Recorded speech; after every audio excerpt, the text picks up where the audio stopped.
I think we're ready to go now, and this is the session that we called Legacies, but I think everything today has been about legacy. I think Sheila has spoken very movingly about one legacy. I think in another sense, and in the more nebulous sense, everything is legacy today, and all of us here have reason to be grateful, to consider ourselves, in a sense, the heirs of the Robinsons through the work they'd done, through our memories of them, through their hospitality, their friendship, but of course through the maps and the writing. We all have impressions and recollections of what they've given to this part of the world and to world literature. And so today is full of presences, and I think it's very fitting that we're preserving the presence of the Robinsons among us.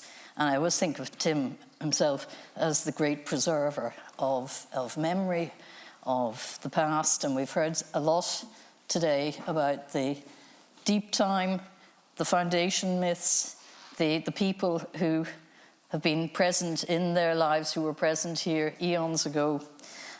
So that nebulous, that almost intangible dimension of presence and of recollection and of legacy is also matched by very tangible legacies, very real legacies that make it possible for us to continue to access the work of the Robinsons and to continue to develop that and to build on it. So I'm very pleased that we can talk now about the generosity of Tim and Mairead in their gifts to the University of Galway, to the Royal Irish Academy, and indeed to the Irish Museum of Modern Art. And in one way or another, these are parts of the Robinsons' legacy that allow us to get closer to what they did. So it's my great pleasure to begin by introducing Aisling Keane, who is the digital archivist at the University of Galway Library. She's responsible for managing digitisation initiatives in the library and ensuring that the digital archives activities are sustainable and are of research value and are representative of the users of the library, and that's the whole general public who wish to access them. She also teaches at the university on subjects including archival studies, digital cultures and heritage. And I would point out as well that her fingerprints are all over the exhibition around us because she had a very major part to play in creating that exhibition. So Aisling, I'd like to hand over to you now. Thanks.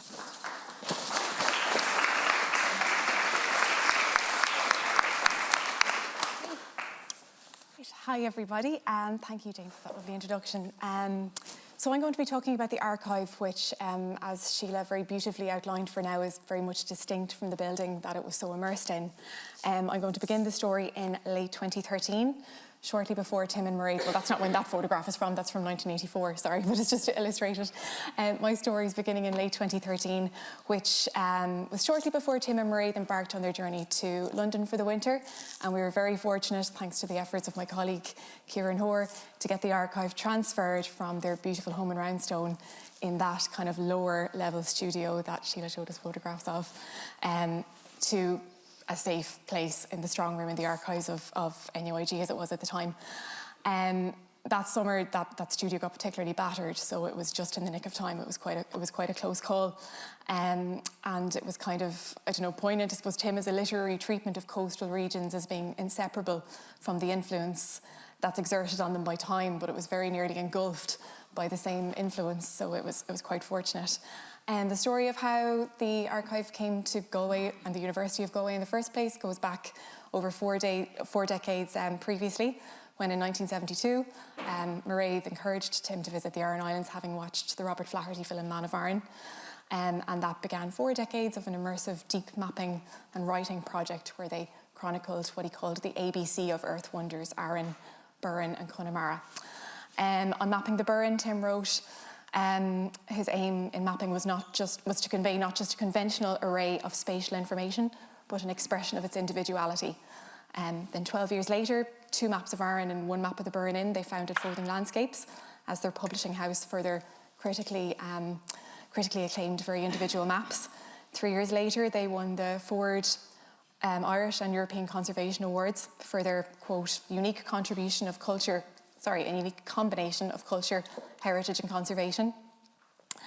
And in producing all of this work, they amassed records of considerable breadth that now amount to 25 linear metres, comprised of 84 boxes of manuscript material, 500 draft and research maps, and an index of townlands that I'm going to talk about in more detail later on this morning. The archive is as distinctive and meticulous as their methodology and ethos is. It lays out their collaboration with their network of experts, local people who just had in-depth knowledge of place and folklore and everything in between, as well as a network of really diverse scholars from a range of disciplines, and that informed all of their work. You can also see in the archive lots of hints at his early aesthetic influences. So there's letters to his father written when he was a student of mathematics in Cambridge in the 1960s, where he writes about a particularly tricky professor that he worked with, but he introduced the concept of a piano curve to him, which is a continuous line that passes through every point in a unit square. And he later writes about that in a Connemara fractal, where he talks about how this is a principle he tried to apply to his mapping, that he tried to cover every inch of the landscape, either on foot or on bike.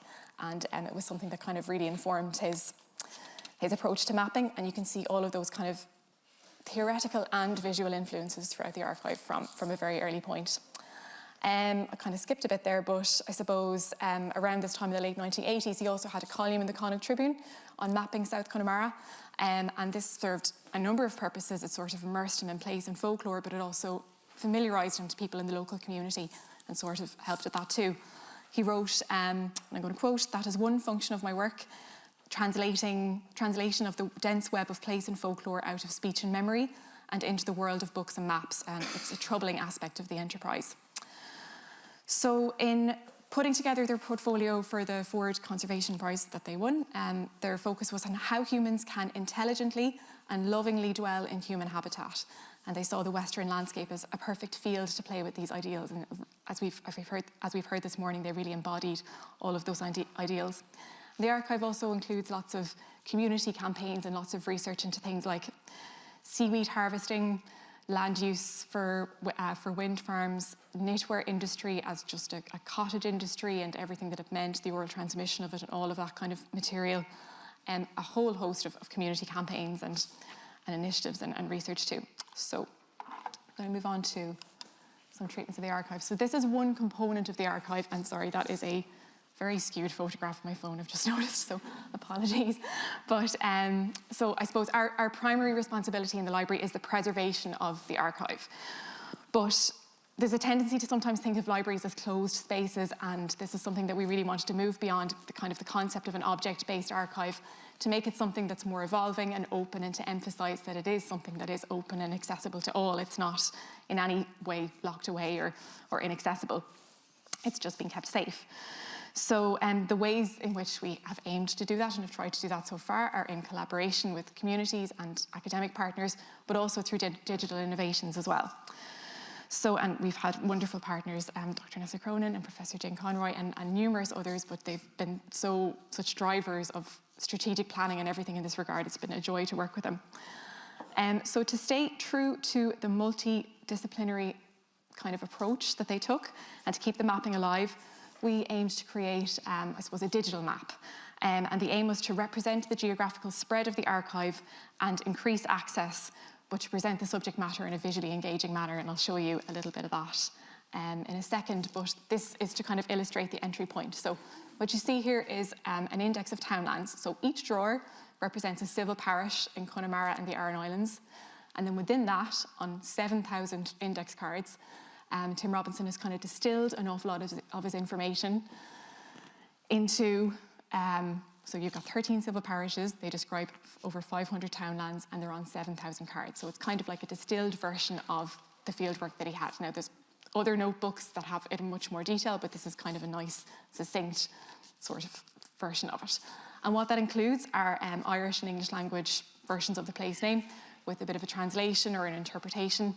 There'll be loads of summaries of, basically features of significance, whether they're topographical, historical, archaeological, all of that kind of information, folklore, and also musings and stories on origins of place names. And some of them are so beautiful and they're such a delight to read. One of them is on, and I should have written this down, but it's a place name called Dura na Gus 4. So in Irish, that's 4 words, Dura na Gus 4. But in English, it's one very long word with about 20 vowels. It's kind of, a bit mad looking.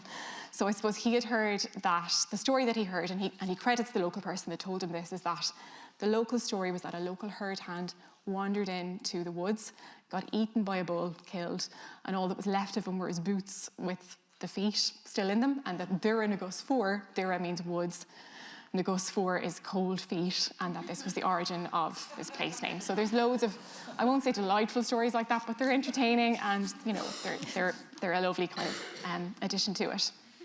So we digitised each of these townland cards. Now, as I said, this is one small part of the archive, but this is kind of where we started. So that's kind of thumbnail images of them.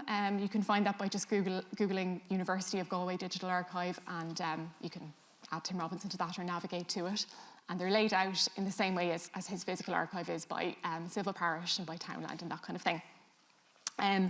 So the aim with the digital map was to create a user interface that allows exploration and discovery of the archive, but also allows the user to interact with it from a perspective of place, and I'll make that more obvious in a second.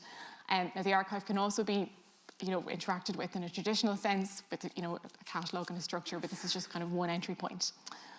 So this is kind of like a screenshot of what we did. So there's a mapping interface that we had on an open source digital exhibitions platform that we were using. And what we've done there is basically traced the outline of each of the townlands. The geographical spread of the work is there. So South Connemara is on the top, and then the Aran Islands are at the bottom. And then by hovering over a townland, you'll get the name of the townland, and then you'll get a thumbnail of the image, and it'll take you into the digital archive, and you can kind of further explore it from there. So I suppose that's kind of a pilot project that we did several years ago at this stage now, so it's kind of something that needs updating and enhancement too. But the aim was to provide an enhanced user experience to further discovery and create potential for teaching and learning and community engagement. So I suppose in terms of next steps, it's very much open and iterative, and it's something that we will talk to people about. The Robinson's ethos was very much that everything is open. If you think about how Tim carried out his research, so many of the data sets that he used, like census information and all of those kinds of things, were things that he had to meticulously plan. They're all things that are openly available now, and he would have been thrilled with that. So this is kind of something that they were involved with in the planning of, and kind of very encouraging of.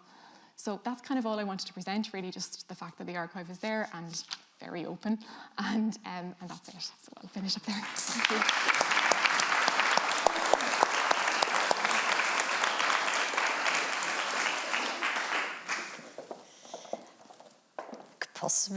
Possibly introduce the next speakers from sitting down there, but it's now the turn of the Royal Irish Academy. I'm going to introduce you to both Ruth Hegarty and Valeria Cavalli together, in the sense that they're going to hand over to each other.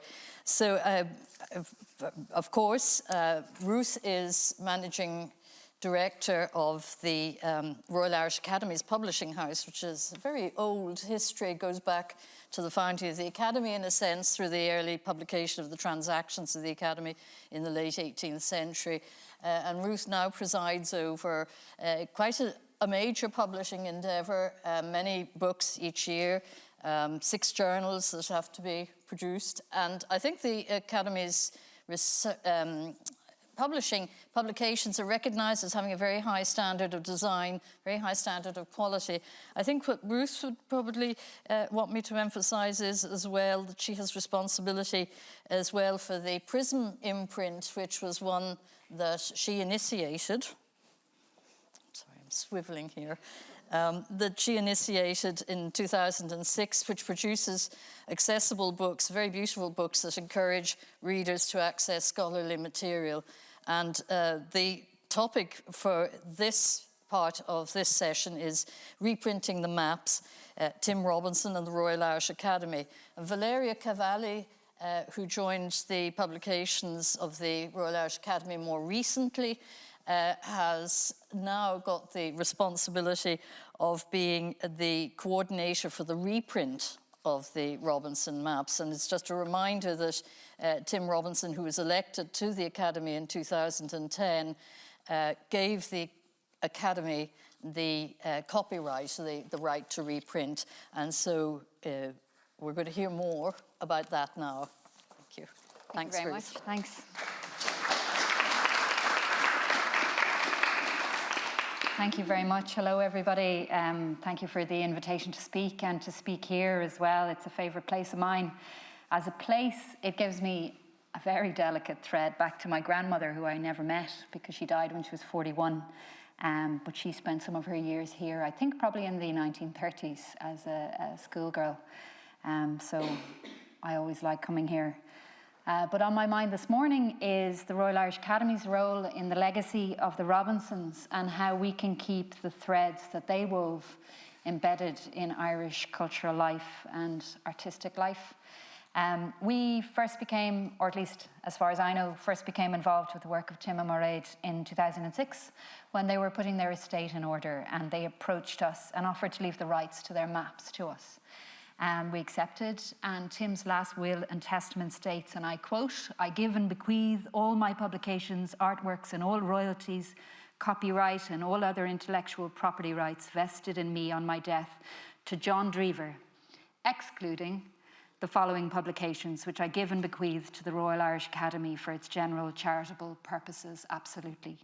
The Burren, a 2-inch map of the uplands of northwest Clare. Connemara, 1-inch map with an introduction and gazetteer. Ullán Aran, a companion to the map of Aran Islands. Include map." So he was elected, as Jane said, in 2010 as a member. And as we speak here, we are surrounded by the reason that I personally became involved with the Robinsons. Jane approached me in, I think, 2013 with the idea for a book. And the book we published, Connemara and Elsewhere, is here for you to take a look at if you want. It evolved as we worked on it and was an element of a larger project. We published it with a series of events in September 2014, and this exhibition came to pass at the same time, or at least in 2015 perhaps. Nicola is speaking later, but his photographic essay is a response to Tim Robinson's work on Connemara, and it was my first introduction to Tim's Connemara trilogy. So I was reading Tim through Nicola's photographs and then back through his own work. And the book then has an introduction by John Elder discussing Robinson's work and Fev's work.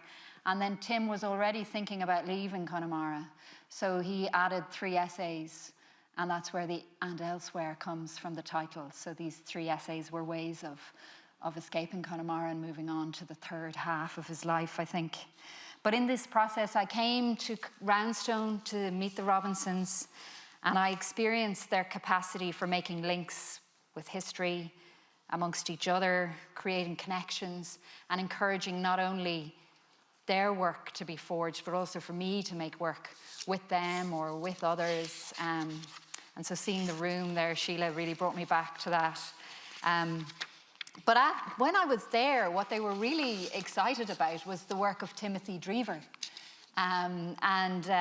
Tim, that's Tim as artist, of course, and they had this impromptu exhibition, and you saw the photographs of it that Sheila had on the ground floor of their house.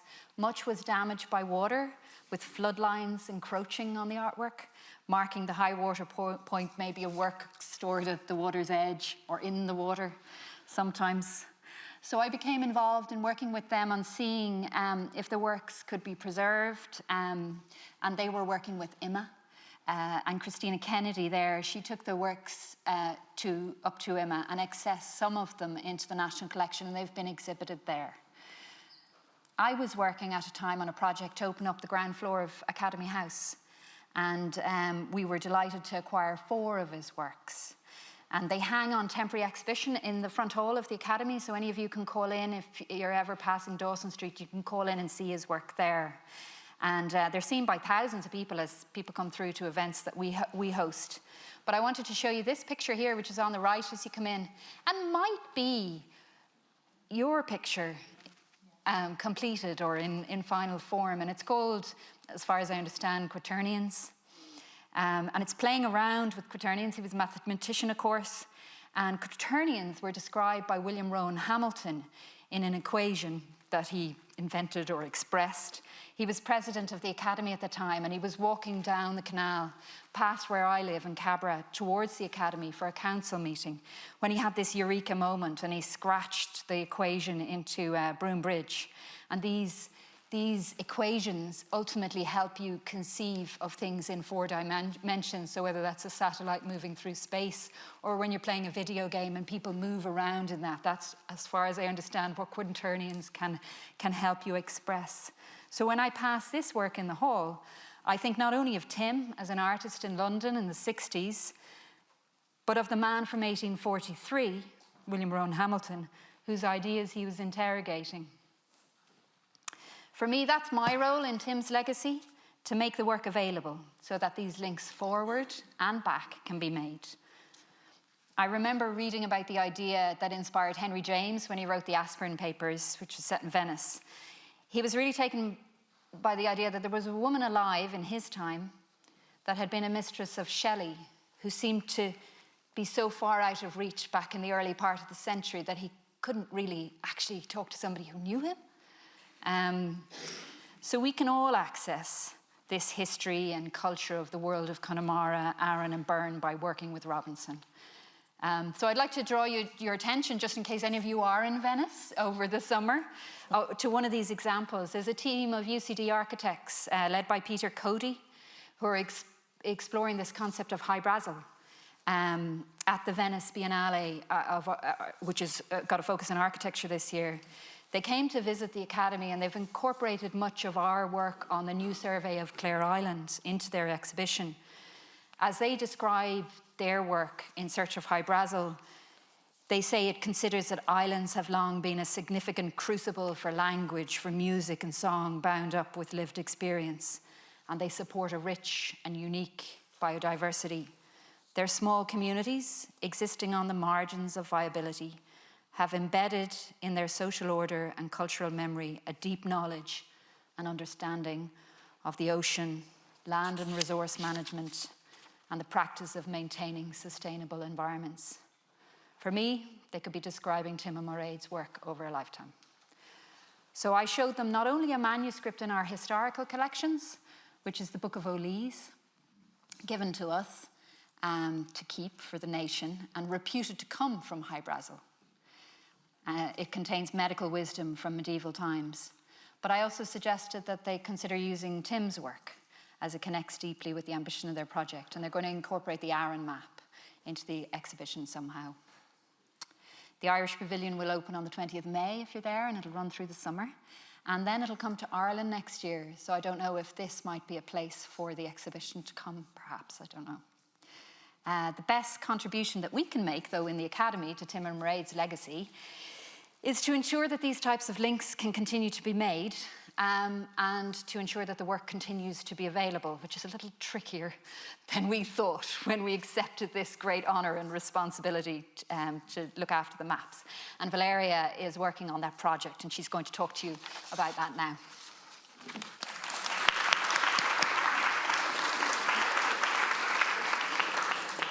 Thank you, Ruth.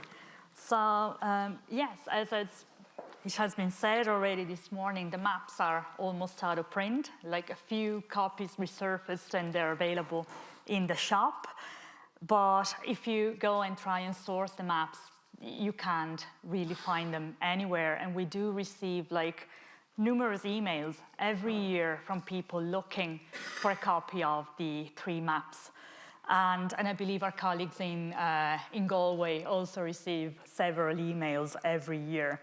So it is our intention to reprint the maps, and we thought it'd be an easy enough job, but 2 years later, we are still trying to get them right. So the maps, the latest version of the maps, they were printed by the Ordnance Survey of Ireland in the 1990s. So we went to them, and as they explained, they were printed on plates that were produced by lithography.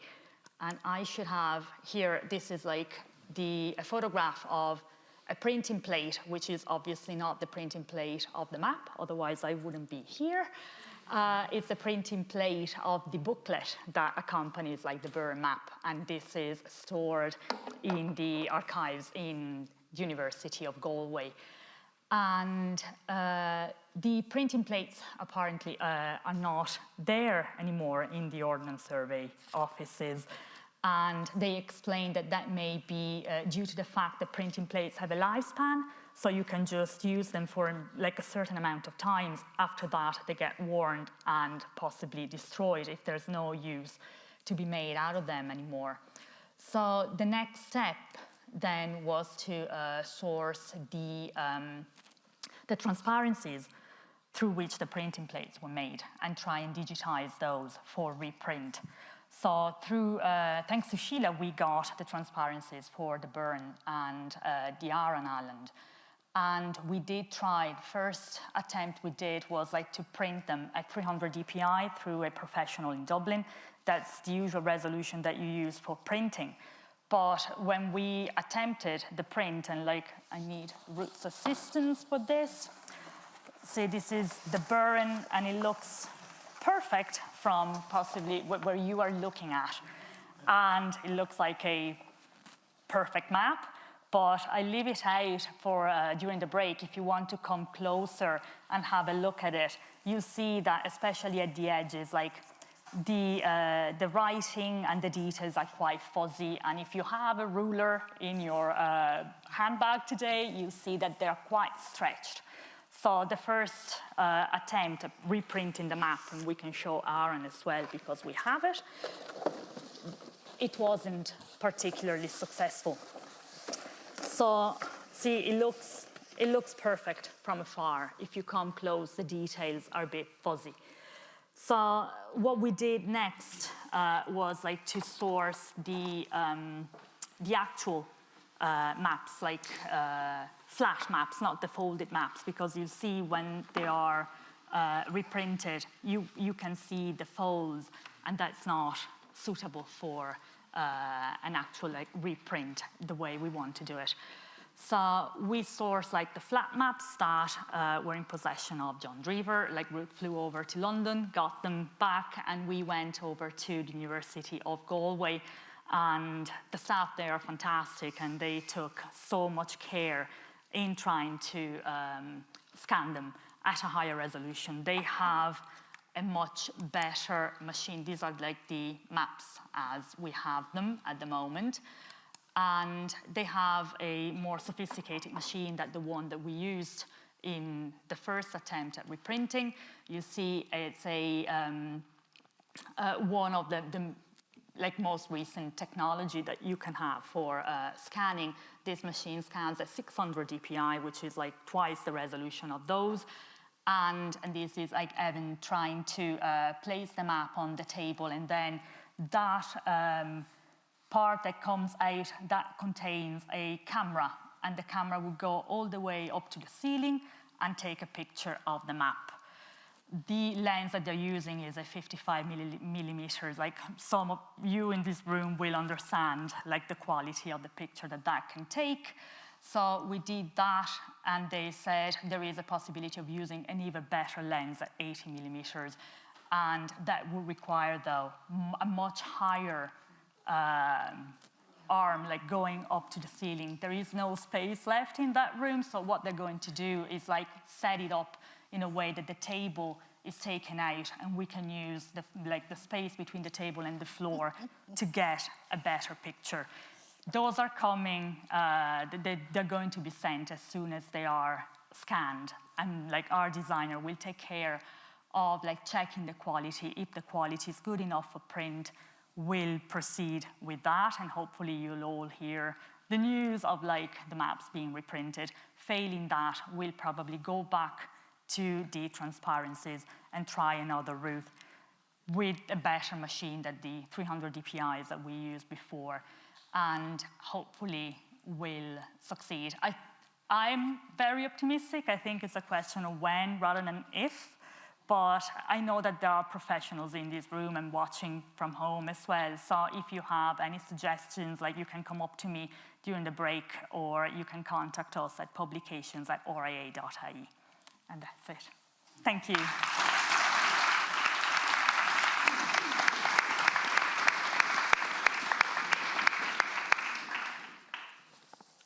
I think what Valeria's just been saying is to remind us again that these maps aren't just maps, they are actually artworks, and the necessity of having absolutely perfect reproductions of them is absolutely key. And I think when Ruth was talking about Tim's artwork again, it reminds us of the level of detail, the level of attention to the appearance of the map, and I believe all those little bits of curving paper and so on are really, really hard to reproduce. So we're grateful to them. I think you may have questions at this stage. Would anybody like to ask questions of our panel?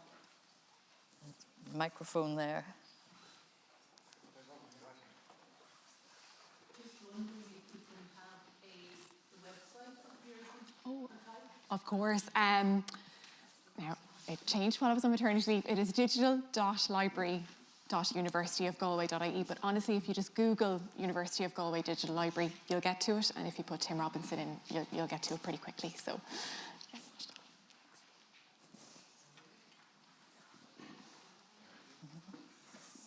No, I just didn't want to let the Ordnance Survey off the hook. I mean, this kind of error has happened previously, that they've lost plates or mislaid them. And, you know, it's not very long ago. So, and they are, as far as I understand now, a semi-state body. So do they not have a proper archivist or archival services?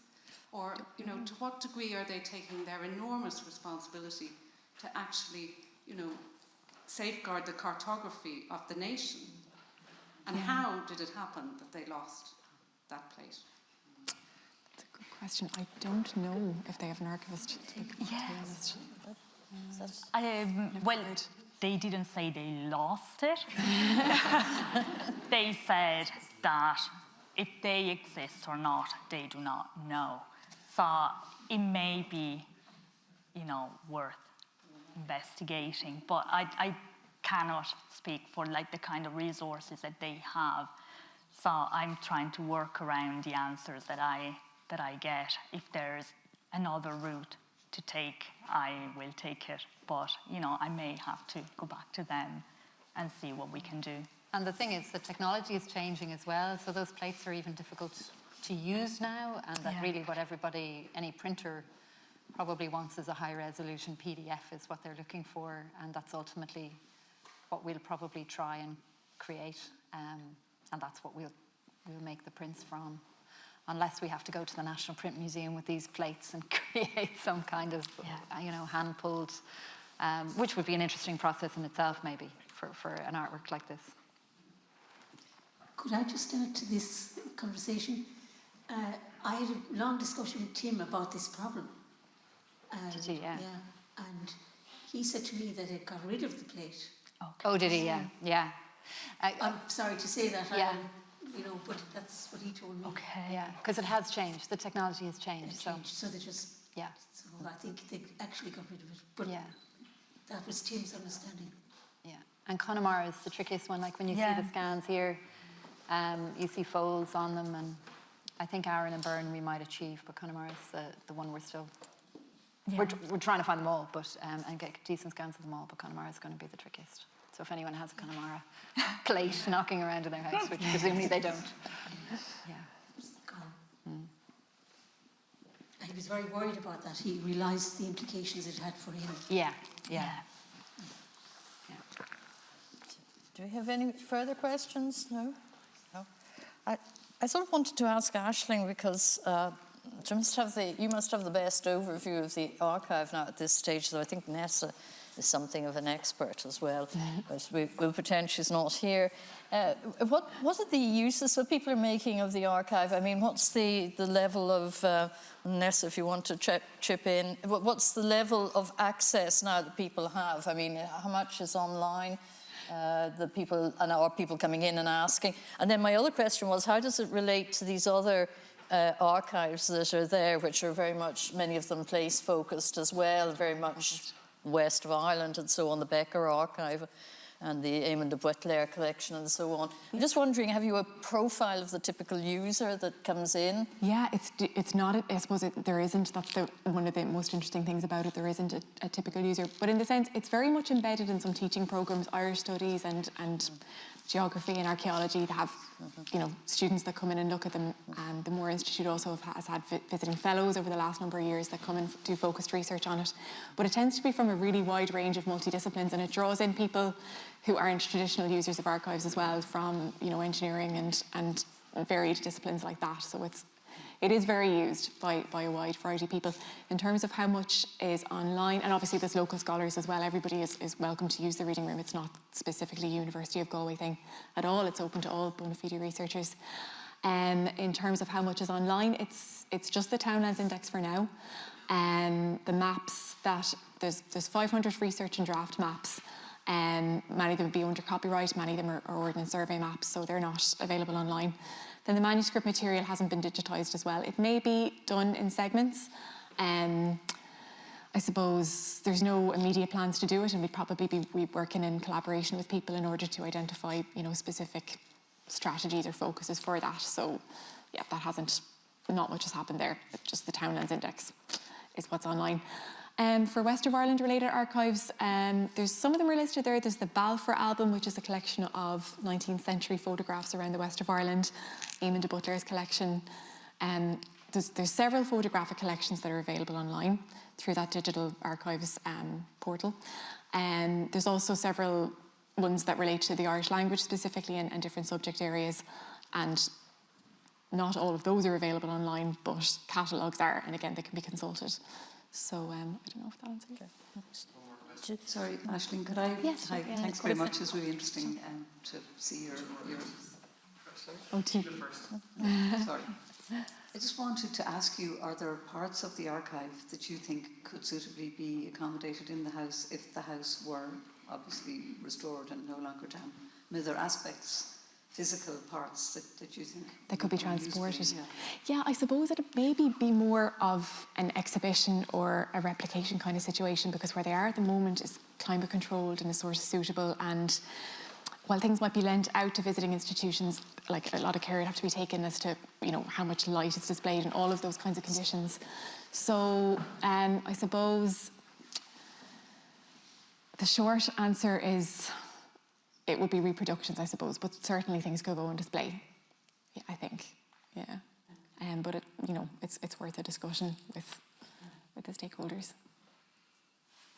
Did you say a second question? So we're giving the last word, I think. This is the last question, or the last comment. Yeah, Nessa? just to add to the comment there to Aisling, in terms of the users of the archive, and it comes back again to, I suppose, the whole ethos, really, of Tim and Mairead arriving in Ireland, and well, for their permanent living in November 1972 with a suitcase, and their ideas that they would leave Ireland with a suitcase and everything else they were going to gift to the people of the west of Ireland. And so very much they felt they had seen other archives given to universities, but that you would have to physically go to them, and there would only be some levels of access. That you might have to have a special reader's ticket, or you might have to be affiliated as a scholar. And they were absolutely adamant that anybody should be able to come in to view them. So members of the public had an equal right as a professor of geography from any university across the world.